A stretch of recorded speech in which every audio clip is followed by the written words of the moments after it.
¿Sabe? Esta mañana me desperté bastante temprano. Creo que lo primero que me despertó fue la clandestina que había en el barrio. La música, pum, pum, pum. Cuando se me empezó a ir un poco el sueño, no fue el espíritu, fue bien la carne.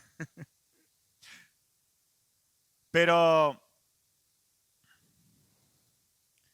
bueno, esto me llevó a levantarme. Y primero me levanté para que el perro no ladra mal, le voy a decir así en sencillo, ¿no? Porque como había tanto bullicio, el perro estaba alterado y ladraba en el patio. Yo pensaba en los nietitos que dormían, digo, se van a despertar, después quién los... No, que no se despierten.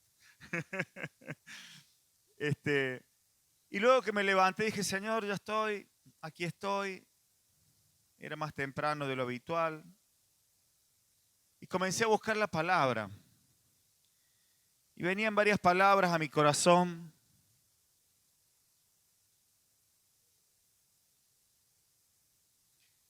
Pero vino una convicción. Y sabe, mucho más importante que un mensaje bien expresado, y no que esto esté mal, digo porque pareciera como que a veces digo, los que expresan bien un mensaje, aquellos que tienen el ministerio, el don o como usted quiera llamarle, del evangelismo, de predicar, de ser un gran maestro, pareciera que esto no es tan importante y no es así. A veces pareciera que lo que mencionamos como obra del Espíritu fuera algo tan así espiritual y místico que lo demás quedaría relegado como poco importante y no es así. Pero más importante que un mensaje bien expresado, bien enseñado, es la convicción. ¿Sabe? Cuando Pedro da el primer discurso, y lo he dicho muchas veces, el relato histórico que está en el libro de los Hechos dice que él habló con denuedo. Y esa palabra denuedo que, no sé, no la tenemos como algo que habitualmente usemos. ¿Alguien sabe si tiene denuedo? Y dice, yo no sé, capaz que sí, un poquito. Para no ser menos, ¿vio? Un poquito tengo. Pero ese denuedo que luego el apóstol Pablo, cuando en una de sus cartas escribe y les pide que oren por él, para que cuando abra su boca, el evangelio sea expresado con denuedo. Y esa palabra, podríamos decir casi mística, es la palabra que encierra el contenido que representa el Espíritu Santo en una palabra, en un mensaje. Representa la convicción de aquel que está expresando un mensaje y el contenido espiritual que tienen las letras. Porque nosotros leemos letras naturales. Esta Biblia tan hermosa es una letra escrita. Podríamos hacer la misma encuadernación y en vez de que sea una Biblia, sería, no sé, el libro de Harry Potter y son letras. Pero la diferencia entre un libro y la palabra o la Biblia, el secreto es el Espíritu Santo. Y me vino la convicción esta mañana de que cuando comencé a leer la palabra, leí varios versículos, hasta quizás capítulos. Me leí toda la historia esta mañana que no la voy a compartir, no es el mensaje, de cuando Pablo es encarcelado en Filipo, cómo Pablo va a parar por guía del Espíritu, porque si usted lee es apasionante. Yo cada tanto agarro el libro de los Hechos y me enchufo. Agarrar el libro de los Hechos es como agarrar un enchufe de fe y ponérselo así acá en el costado izquierdo y que va directo al corazón. Porque ver las cosas, entendiendo lo que uno lee, ¿no? Como, bueno, los viejitos como yo alcanzamos a leer algunas historietas. Antes no teníamos todo envasado en dibujitos. Teníamos las historietas. Yo recuerdo que me gustaba D'Artagnan. ¿Ah? Me gustaba Conan el Bárbaro. Historietas venían escritas. No me gustaba el Patrulcito. No me gustaba, no me atraía, me resultaba como muy infantil, no sé. Ya, yo nací grande, ¿vio? Ya nací maduro. Ya. Pero cuando usted lee el libro de los Hechos, para mí es como leer esas historietas de vida real, ¿no? Que vos las vas leyendo y vas entrando en la historia y en el personaje, y es como ver una película. Y esta historia que leí esta mañana, cuando Pablo es encarcelado en Filipos, cómo él va a parar a Filipos. Porque el plan de ellos, el pensamiento de ellos iba para otro lado. Y dice el relato del libro de los Hechos que el Espíritu Santo les impidió que fueran, no me acuerdo el nombre ahora, a dónde iban a ir. Y luego el Espíritu Santo les direccionó. Pero se ve que, y yo sabe que analizaba, digo, se ve que Pablo no era tan distinto a nosotros. Porque primero se lo tuvo que impedir. Después le tuvo que decir que no. Pero luego dice que se le apareció en visión un varón macedonio. El varón macedonio me lo supo decir un día. Una vez nos visitó un profeta y me dice, veo parado ante ti como un varón macedonio. No, le digo, usted está equivocado, en papel italiano, no macedonio. Y me dice, no, porque el varón macedonio era un hombre de guerra. ¿Alguien vio 300, la película? Creo que todo el mundo lo vio. Vio esos hombres especiales que eran... Acá creo que quedamos desechados todos. No entramos ninguno para el ejército de 300. Y este profeta me dice, porque el varón macedonio era un hombre imponente, o sea, nadie, ni siquiera los romanos a Macedonia la conquistaron como a media. Más que conquistar, le hicieron un arreglo. Y muchos macedonios eran parte del imperio romano en cuanto a lo que eran sus fuerzas. Entonces, la visión que tiene Pablo es la visión de alguien que se le impone. Un varón macedonio y representa a alguien que se te paró y te dijo, mirá, hacé lo que te estoy mandando, porque si no, y vos decís, sí, no se enoje, ya voy.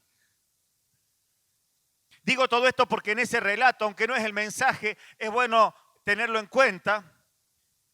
Todo esto tuvo que acontecer para que Pablo termine en Filipo. Eso me da solo el pensamiento o el razonamiento a decir, se ve que este Pablo también era como nosotros, ¿vio? Que a mí se me pone que voy para allá, o voy a hacer esto.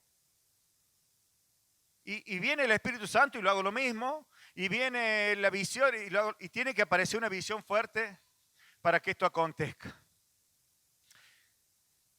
Y leyendo esta historia, termino en lo que fue el encarcelamiento de Pablo en Filipo. Y es muy apasionante lo que acontece ahí. Es muy impactante en la convicción de la palabra que había ahí. La palabra expresada. Y Pablo termina predicando en Filipo. Y dice que predicaba y se bautizaban. Y se convirtió en una tal Lidia.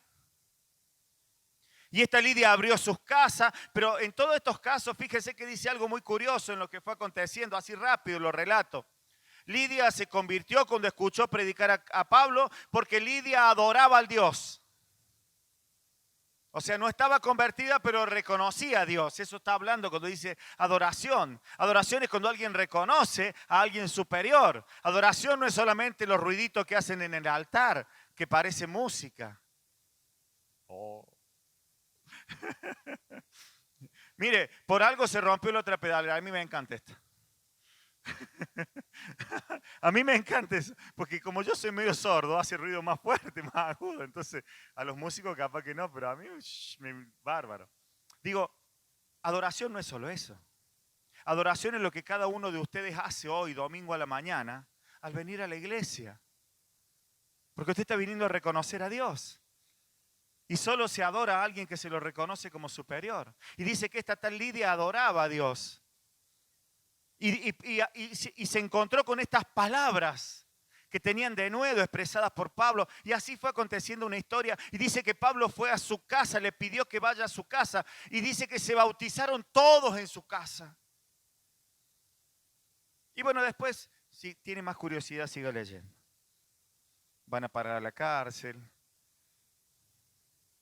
Se convierte el carcelero. Y lo lleva a la casa y consecuencia se bautizan todos en la casa. Ahora, todo esto solo lo digo como una introducción, con un sustento de verdad, de cosas que han acontecido, como es el libro de los Hechos y lo que ahí relata, para que entendamos y tengamos en cuenta que lo que Pablo hizo, lo que Silas, que estaba con él, lo que luego siguió Timoteo, Tiquico o Titiquico o algo así, y Lidia, y los hijos de Lidia, y seguramente los nietos y aquellos que se convirtieron, y el carcelero y demás, fue solamente expresar la palabra. Queridos, hoy les quiero dar un secreto casi mágico, como si fuera, ya que mencioné a Harry Potter, como si fuera esas cosas maravillosas que hace ese chiquillo de anteojos. ¿Ah? Sé que a muchos les gusta el Harry Potter. ¿No? Bueno, son discípulos de la que habló. Como si fuera algo mágico, le voy a dar un secreto. ¿Entienden lo que significa la palabra predicación? Predicar, ¿entienden lo que es predicar? A ver, ¿alguien me puede decir así rápido? A predicar, así. Sin googlearlo. Predicar. Hablar. Hablar, ya está. Después le podemos agregar expresar, términos, texto, bla, bla. Pero es hablar. ¿Sabe lo que es predicar? Aquí en este barrio y en el contexto en el que yo crecí, chamullar. Hablar. Y lo que hizo Pablo y lo que hizo Jesús fue hablar. Ahora, ¿cuál es la diferencia? Volvamos al principio de lo que comencé a decir entre el libro de Harry Potter y la Biblia. Si yo puedo hablar de los dos, porque son letras, el contenido que este libro,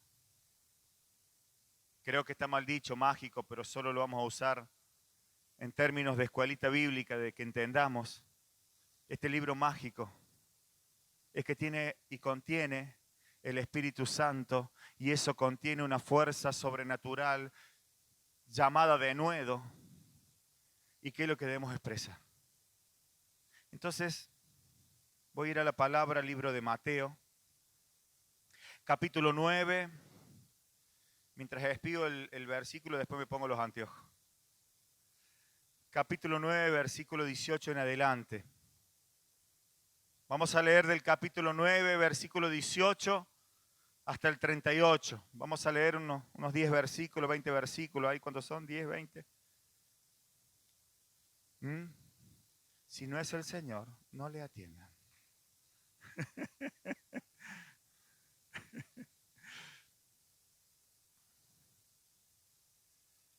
Lo que voy a leer es un evangelio. Eso lo entendemos, ¿verdad? Un evangelio. Entonces voy a predicar, pero en realidad voy a hablar. En realidad voy a leer. Y creo que es lo mismo que hizo Pablo. Yo me lo imaginé esta mañana. A Pablo dice que estaba en el templo, no recuerdo el templo, el lugar donde iban a orar, en la puerta que daba hacia el río, donde se juntaban. Después razoné y dije, claro, pillo este Pablo, se fue a predicar al templo, a la puerta del templo que daba hacia el río, y allí se convirtió Lidia. ¿Saben por qué? Pues dice la palabra, y las mujeres que había allí habían. ¿Sabe por qué había mujeres? Porque se lavaba la ropa en el río. Entonces Pablo se fue ahí y le predicó a las mujeres porque se puso a hablar ahí. Y bueno, y no se iban a ir a otro lado, si estaban lavando ahí la ropa, tenían que estar ahí. Terminaron escuchándole. Entienda todo esto que le estoy diciendo, le sea revelado por el Espíritu, le sea impartido en el nombre de Jesús, porque creo que viene el tiempo en que lo que el Señor viene hablando, que el avivamiento nace en el corazón de cada creyente y el avivamiento no puede ser otra cosa que la expresión del poder de Dios, que esto es la palabra, esto es el evangelio, esta es la buena noticia, esto es la capacidad que tenemos de hablar de lo que Dios hace, de lo que Dios es, de lo que la Biblia dice. Vamos a la lectura.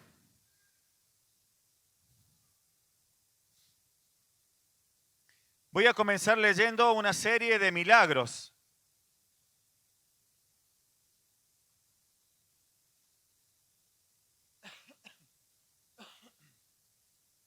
Una serie de milagros que están relatados aquí.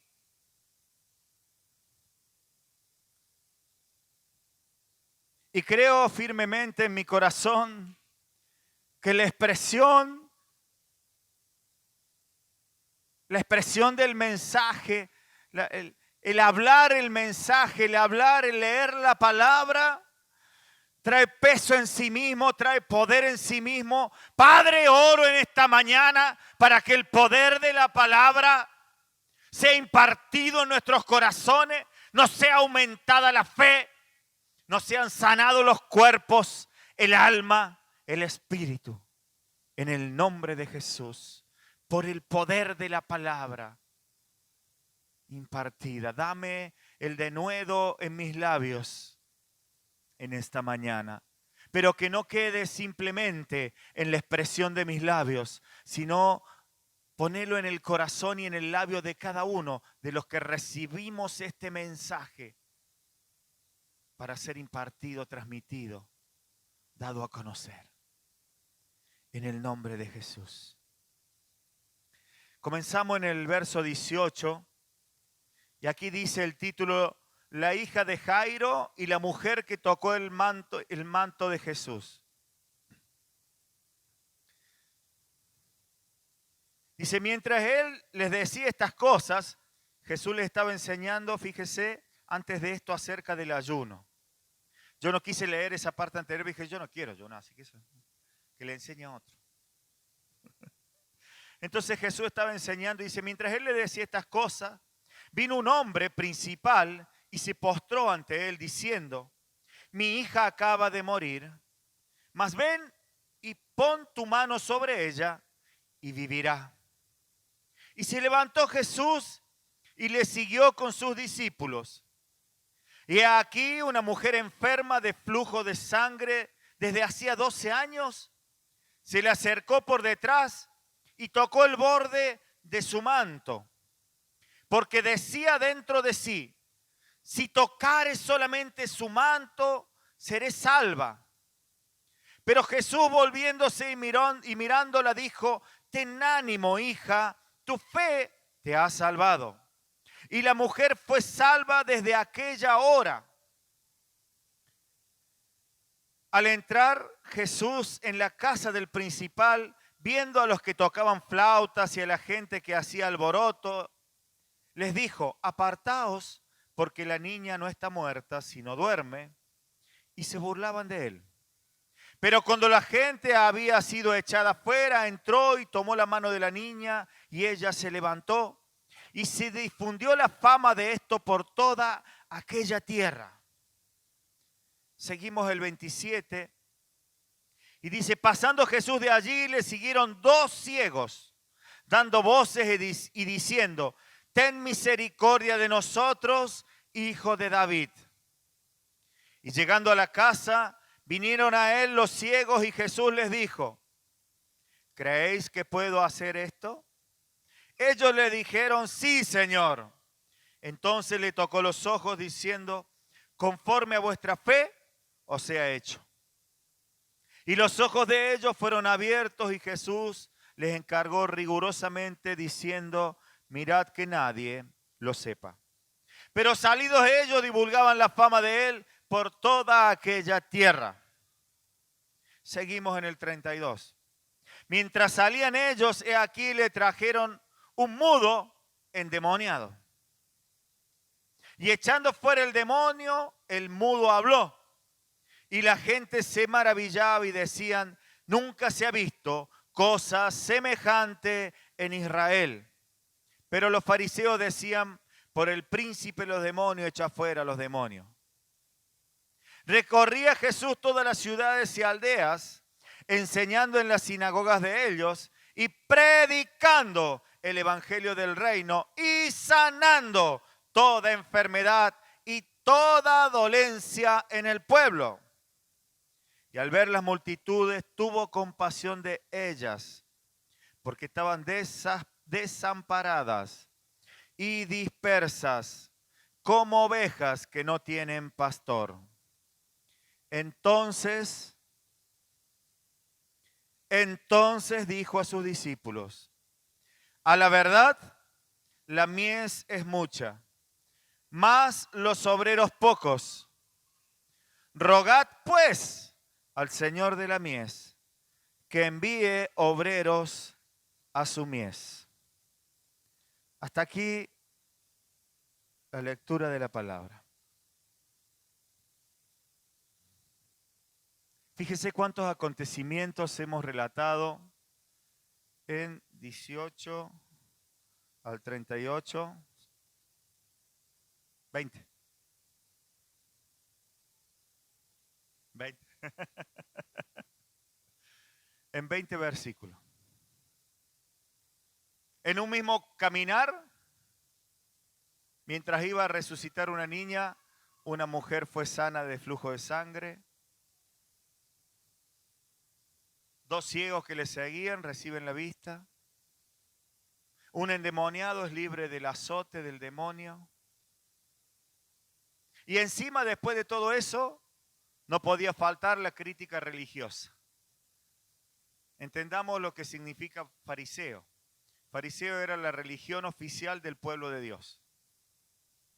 Eran aquellos que cumplían la religión en forma correcta. Hacían las cosas bien. Anoche hablábamos un poco acá entre los chicos de lo que es el fariseísmo y lo que es la religión así. Correcta. ¿Sabe que la religión aplicada en forma correcta solamente es una ley? Y la ley lo único que tiene son contenidos humanos de cómo se deben valorar las cosas. Porque eso es la ley. No es que esté mal la ley, no, nadie salga de la iglesia diciendo el pastor dijo que la ley es mala y que yo me guíe por el Espíritu, entonces si tengo ganas de matar a alguien lo voy a matar total. No, debemos cumplir la ley porque vivimos en una sociedad, pero la ley en el ámbito espiritual no es aplicable. No sirve. Porque me justifico por la ley. Y yo tengo que justificarme por Cristo. Yo tengo que justificarme por la gracia. Yo tengo que cumplir toda la ley en la gracia que Dios ponga en mi corazón. Y nunca voy a tener el cumplimiento correcto de la ley si no hay gracia, si no hay Espíritu Santo. Solamente voy a hacer cumplimiento de palabras. Entonces voy a cumplir con requisitos, pero no voy a tener a Cristo, no va a haber vida. Es complejo, será otro tema. Pero entre todo esto que aconteció aquí, Jesús hizo una diversidad de milagros, de acontecimientos. Y esto es el Evangelio. Esto es decirle a una persona, como fui yo hace muchos años, mirá, tu hija no se va a morir, va a vivir. Tenía a mi hija internada y me han dicho que moría. Mira, Antonella. No la miren a la Maggie. ¿Por qué tienen siempre el testimonio de la Maggie, no? Y eso es evangelio, ¿entiende? Que alguien vino a mí y me dijo en aquel momento, mira, tu hija no se va a morir, va a vivir. Y ese alguien fue a mi esposa y le dijo, mira, se va a llamar Rebeca. Bueno, está bien. Y que al otro día fuimos al hospital y la niña que le habían dado 3 días de vida, la enfermera dice, apúrese mamá, dele la teta que está de alta. Eso es evangelio cuando vos vas a un hogar que está destruido, devastado, y le decís, mira, Dios puede hacer grandes cosas. ¿Y qué le estás diciendo? Si hasta suena como una ilusión. Si hasta suena solamente como un buen deseo. Hasta un psicólogo puede hacer eso. Usted va a la psicología y la psicología lo que hace es estudiar la forma de las palabras para que le hagan bien a la persona. Y no es malo eso, es como el médico estudia cómo los medicamentos le van a hacer bien a una persona. Pero la palabra de Dios es evangelio, es buena noticia. La palabra de Dios es decirle a una mujer que se le acerca con fe a Jesús: mira, hija, tu fe te ha salvado. La palabra de Dios, la palabra de Jesús, el evangelio es decirle a uno que era un principal, alguien importante, una autoridad. Pongámosle el nombre de un diputado, qué sé yo, un intendente, un empresario, alguien importante, alguien con dinero, alguien que no tenía necesidades comunes, que no era como quizá esa mujer, que a lo mejor era una mujer más del pueblo. Este era un importante. Pero su hija se moría. E ir y decirle: tu hija va a vivir.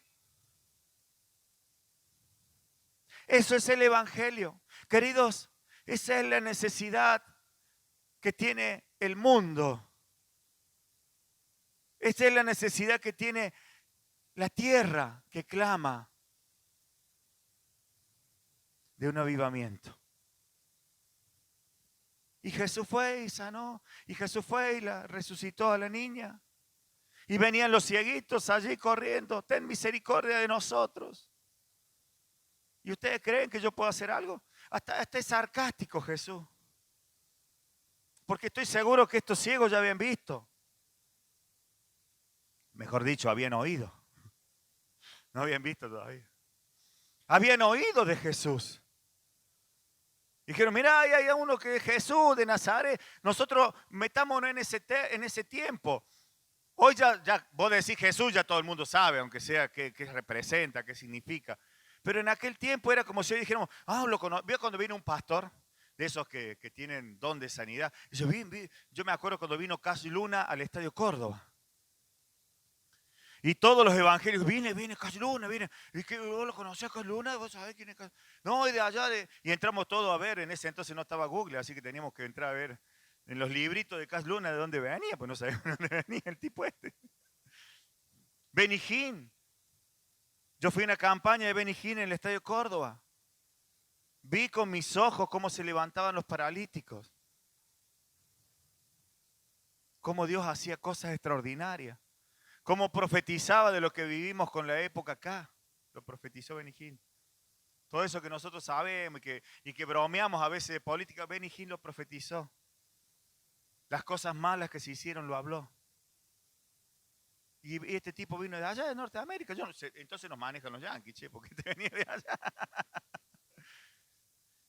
Y eso es evangelio. Eso es que alguien se encuentre con una noticia. Entonces Jesús dice: ¿vos creés que yo te voy a sanar?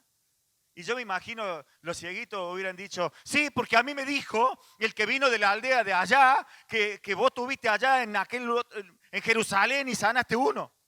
Hacelo conmigo, por favor, tenés misericordia. Ah, bueno, dale, che. Listo. Miren la simpleza. Claro, es Jesús. Dejémoslo a Jesús entonces. Está bien, él era Jesús, por eso, bueno, listo. Ningún otro, bueno, dejémoslo ahí. Pasemos a Pablo.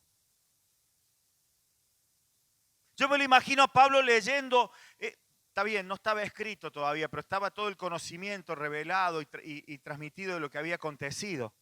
Me lo imagino a Pablo sentado en la ventana del pórtico de esa iglesia, templo que daba al río. Yo me lo imagino sentado, de verdad. Y estaban todas las mujeres ahí chusmeando, ¿vio? Porque estaban, ¿viste? Aquella otra no lavaba bien la ropa, mirá, trajo la ropa de una semana. Y me estaban lavando. ¿Qué otra cosa van a hacer?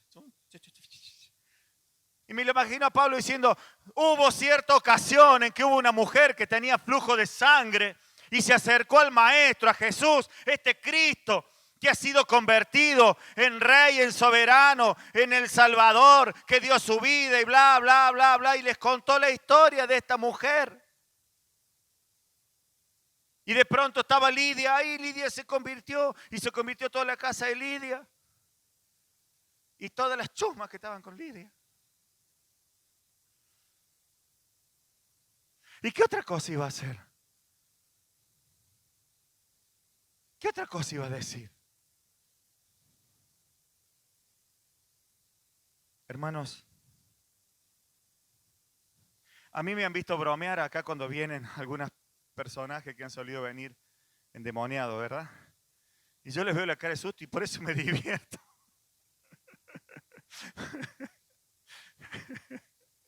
Me acuerdo cuando vinieron ese día miércoles con este joven que estaba totalmente poseído. Y mi hija Maggie me habló por teléfono, papá, ¿dónde está? Y justo ese día que yo no venía los miércoles, yo estaba a la vuelta porque venía más temprano. No sé por qué venía más temprano. Vení rápido porque... Y cuando entré estaban todos así. El tipo estaba ahí. ¿Y qué le vas a decir? ¿Ustedes se creen que tengo algún poder? ¡Ting! Como el Harry Potter. No uso ni anteojito, nada, no tengo. ¿Qué le vas a decir? Evangelio. ¿Verdad? Le vas a decir, Cristo te hace libre. ¿Qué le vas a decir cuando viene alguien con su hogar, con su familia, con su vida, que ni siquiera la puede tener en la mano porque está como la tierra destruida, arena pura, se le cae entre los dedos? ¿Qué le va a decir? No, pará, ya le vamos a poner cemento y le vamos a poner y le vamos a dar forma. No. ¿Qué le va a decir? Jesús, Cristo. Vino mi cuñado los otros días, el pastor Cativa, y en cuanto lo vio al joven tocando la guitarra y como más o menos lo conoce, vení flaco, ¿y qué te va a decir? Dios te sana. ¿Qué otra cosa te va a decir? Porque eso es evangelio. Después si el tipo predicó lindo, feo, si aplicó mucha doxología, mucha hermenéutica, homilética, sí es importante, pero no sabemos. Eso, sí, la palabra es importante, pero el evangelio es dar una buena noticia. Y no se confunda que la buena noticia no tiene que ver con ojo humano, o sea, con lo que valoramos con nuestros ojos humanos. Porque con nuestros ojos humanos valoramos las cosas que tienen una perduración en el tiempo en que nosotros estamos. No sé si me entiende esto. Yo siempre esto lo grafico de esta manera. ¿Alguien aquí conoce a la mujer que sufría flujo de sangre? ¿Sabe si vino hoy al culto? ¿Nadie la conoce? ¿O a los dos cieguitos alguien los conoce? No, no los conocen, ¿verdad? ¿Sabe por qué no los conocen? Porque se murieron. Porque el evangelio no se trata de lo que podamos llegar a lograr con ojos humanos. Se murieron, pero se fueron a la eternidad porque la palabra que Jesús les soltó no fue solo sanidad, sino salvación. Y la palabra que Jesús les soltó le dijo, tu fe te ha salvado. Claro, físicamente no están más, pero están allí en la eternidad. El diablo no se los llevó. Se fueron con Cristo. Y cuando transmitimos evangelio, no estamos transmitiendo un éxito terrenal eterno. Estamos transmitiendo salvación. Y que los prodigios, las maravillas y los milagros son un instrumento como el denuedo con el que Dios se vale para captarnos y hacernos reaccionar. Y hablo por mí. Cuando yo viví esa experiencia de la oración por la sanidad de mi hija, la palabra que me decía va a vivir, y yo le decía que sí, porque necesitaba decir que sí, pero por dentro decía, ¿qué sabrás vos si no sos médico? Pero llegar después con el impacto que te causa el evangelio y que tu hija esté sana, recuerdo que mi palabra fue creer o reventar. Y reventé nomás. Y esa palabra soltada y ese milagro acontecido salvó mi casa, salvó mi vida, salvó mi matrimonio, salvó mis generaciones y seguirá salvando. ¿Entiende el impacto que tiene el evangelio? La buena noticia, lo que Dios hace, no es solamente algo para un momento. Ahora bien, leí esta palabra porque creo que tiene poder en sí misma y producirá el efecto por el cual es leída, sembrada. Pero voy a quedarme con esta palabra que es el versículo 37 y 38, en realidad el 36.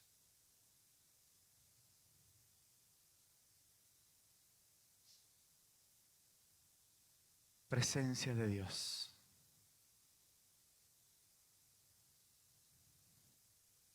Presencia de Dios. ¿Alguna vez escuché o me dijeron, pero impactó en mi corazón, no me recuerdo si fue un mensaje o algo que me dijeron personalmente, que para vivir un evangelio de verdad, una vez que uno conoció al Señor, que ya fue salvado, de alguna manera rescatado, hecho una nueva criatura, una de las formas que refleja que esto es una verdad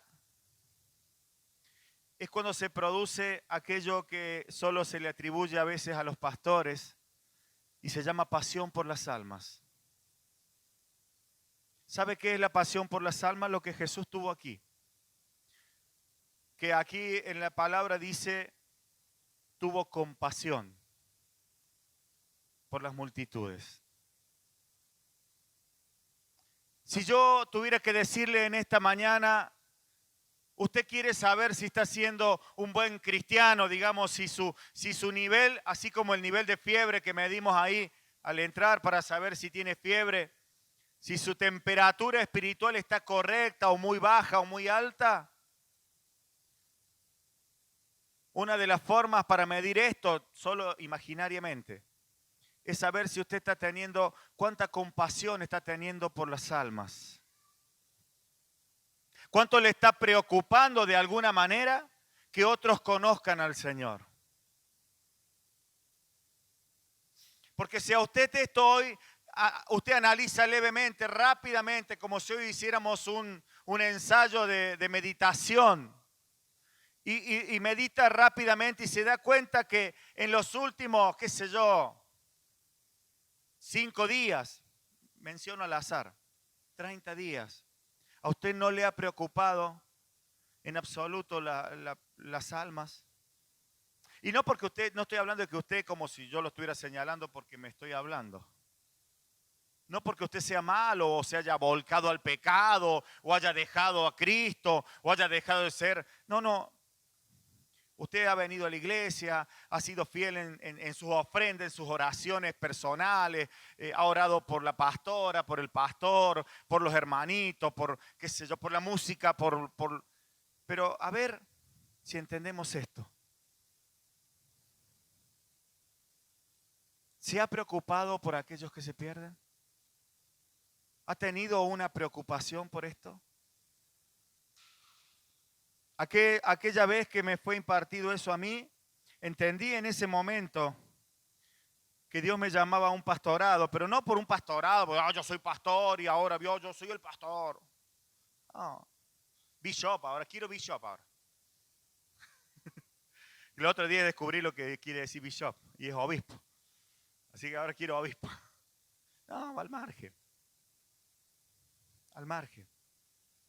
Entendí que Dios me estaba poniendo una carga o un pensamiento o un sentir que se lo pone a todo aquel que Él sella. Y no pasa solo por el pastor que se para frente a un púlpito, sino pasa por todo aquel que tiene el pensamiento de decir, no, para, sí, yo necesito muchas cosas.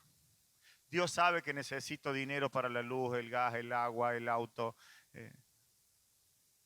Dios sabe que necesito salud porque me duele el hígado, el brazo, la espalda. Y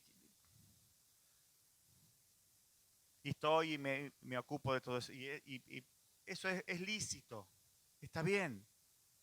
No es que seamos irresponsables. Yo decía, ahora yo, todo para Cristo y mis hijos pasan hambre. He visto esos ejemplos y han sido desastrosos, no sirve. No.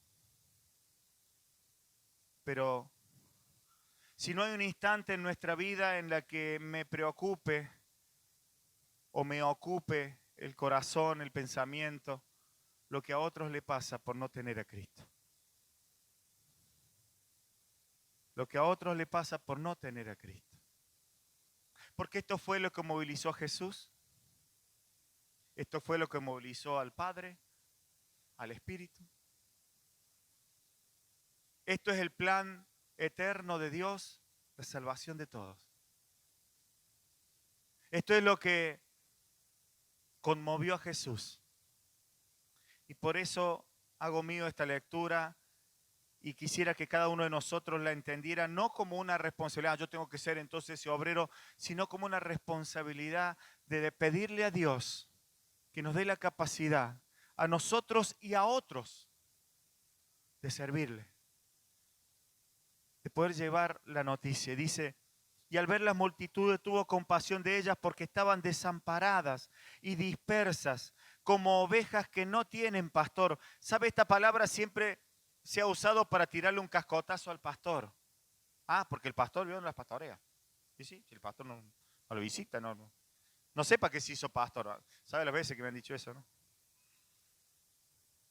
¿Sabe las veces que he tenido que luchar contra eso? Porque si hay algo que verdaderamente me cuesta mucho a mí, es ser ese tipo de pastor. Por mi personalidad. A mí no me nace de una ir y golpear la puerta de alguien y decir, che, vengo a visitarte, vamos a tomar unos mates. No me nace. Capaz que es necesario, yo no digo que no, yo no me estoy excusando ni nada de eso. Pero acá no está hablando del pastor en la figura, como en este caso del pastor Miguel. Está hablando de la figura del cristiano. Está hablando de la figura de aquellos que no tienen la pasión, las ganas de ir a llevarle el evangelio, las ganas de ir a decirle algo, tranquilo, Dios te va a ayudar. Vení a la iglesia. Hay algo bueno para vos. No, tu hijo no se va a morir. Hoy hasta hemos entrado en la comodidad de meter todo en un grupo de WhatsApp, ya está, ya pedí oración, ya está. Yo, mire, voy a contratar más o menos, ¿cuántos somos acá? Unos 80 ángeles. Les voy a pagar yo de mi propio bolsillo para que los vigile. Y todo aquel que me suba un pedido de oración al WhatsApp de la iglesia tiene la obligación de arrodillarse media hora, primero él a orar y después pedir oración. Y si no lo hace, el ángel me lo va a decir. No sé si me entiende lo que digo. Porque entramos en un facilismo religioso. Entonces, después que vemos el pedido de oración del otro, en realidad en nuestra mente, antes de la decisión de arrodillarnos a orar, aunque sea 2 minutos, lo primero que está en nuestra mente es enterarnos por qué. ¿Qué le habrá pasado? ¿Hijo de quién es? ¿De dónde lo conocemos? ¿Será? Sí, vamos a orar. Y ¿sabe las veces que hemos terminado hasta orando mal? Porque oramos, no, seguro que fue la madre que le pegó y lo echó de la casa. Y nada que ver, el otro le dejó la novia. Y estaba deprimido y se quería matar, ¿viste? Y vos estuviste orando para que la madre lo... ¿Viste? Pero lo que estoy diciendo es que tengamos este compromiso real. Que lo que Dios está diciendo, lo que Jesús está diciendo, que le pidamos a Dios, que le pidamos al Creador. ¿Vio? En esa imaginación de puestos que le hemos dado a Dios, el Espíritu Santo, el Hijo y el Padre, ¿vio? Que para aprenderlo lo decimos así. Entonces, vayamos al Creador. Hijo, Jesús, todo bien con vos, pero esta no es para vos, papá. Pasamos directo al Padre. Y vayamos directo al Padre. Y le digamos, Padre, Padre bueno, envía obreros a tu mies. Padre bueno, vos que podés crear el mundo así. Mundo. Crea obreros. Crea hombres y mujeres que puedan servirte. Para que toda la multitud, mire, cierro mis ojos y veo en esa multitud los niños de este barrio. Cierro mis ojos y veo en esa multitud los que estaban en la clandestina anoche cerca de mi casa. Y que después se peleaban y sentía que andaba la policía por allí. Cierro mis ojos y veo las madres llorando por hijos perdidos, y maridos desbocados. Necesitamos que el Padre fabrique, invente, cree, haga hombres y mujeres que se metan en la tarea, que tomen la característica de obrero. ¿Sabe por qué? Mire que no dice gerente, ¿eh? Jesús no dijo, rogad al Señor de la mies, al dueño, al Dios Todopoderoso, que envíe gerentes, apóstoles, maestros, profetas, predicadores, obreros. ¿Sabe lo que es un obrero, no? ¿Ah? Todos trabajamos como obreros. Acá hay muy pocos gerentes. Alguien es gerente de una empresa líder. Acá todos somos obreros. Vamos a un lugar y el patrón te dice, haga esto. No, pero yo trabajo, allá lo tengo, Dani trabaja por su cuenta. Sí, anda a decirle al arquitecta, a ver si trabaja por su cuenta. ¿O no, Dani? Y voy, y la arquitecta dice, tenés que hacer, bueno, somos obreros. ¿Por qué? Porque hacemos lo que otro nos dice. Y lo que usted tiene que hacer no es lo que el pastor le dice, porque no estamos hablando de ese tipo de, sino lo que Dios nos dice. Le invito a que cierre sus ojos. Señor, creo fervientemente que tu palabra es viva, es eficaz. Creo, Señor, en todo esto que he relatado, que así como Pablo y Silas y aquellos hombres en aquel entonces caminaban las aldeas, los pueblos, visitaban las personas y solo le expresaban el conocimiento que tenían de ti, Señor.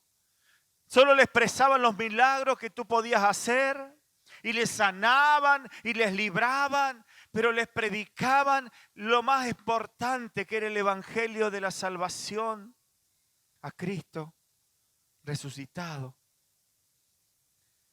Señor, envía obreros a tu mies. Claro que entiendo lo que es tu mies. Ah, Jesús.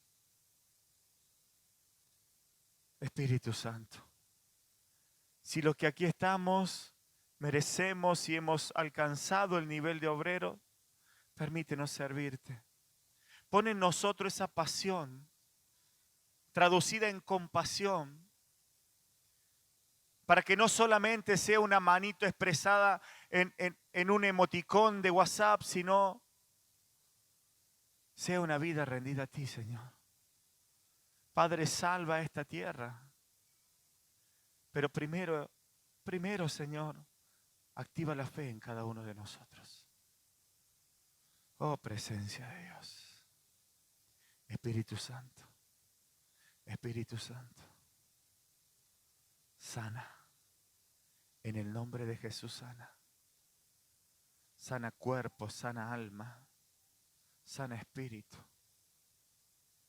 Sánanos. Sánanos. Soplo. Aliento de vida. Aliento de vida. En el nombre de Jesús.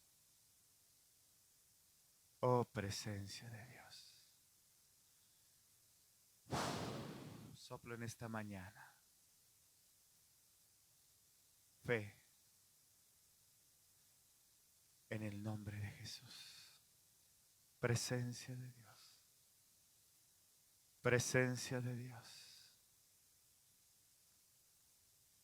Oh, presencia de Dios. Y quito, derribo, destruyo toda religiosidad que toma control de nuestras vidas, aún sin que nos demos cuenta, en el nombre de Jesús. Toda justificación mental que reemplaza la comunión espiritual, la quito en el nombre de Jesús.